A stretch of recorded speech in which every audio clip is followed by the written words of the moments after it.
Ang sakit, 'di ba? Magaling ka sa ginagawa mo, sa trabaho mo, pero unti-unti ka naman nauubos. I'm a psychologist at quick reflection lang. Kasi minsan, hindi naman skill yung problema, magaling ka actually. Pero dahil sa work environment, sa pressure, or sa kultura nung napasukan mong organization. At sa psychology, that's values misalignment, tsaka burnout trajectory.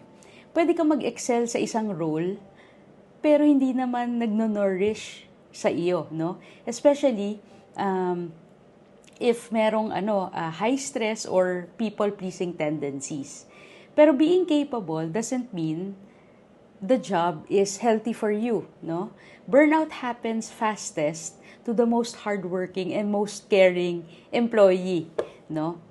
Yun, you're good at the job, but you also deserve to preserve yung mental health. So, tingnan mo, kamusta ba yung napasukan mo? Nag-a-align ba siya sa values mo? Or dito ba lumalabas yung triggers? Or kung meron kang people-pleasing tendencies?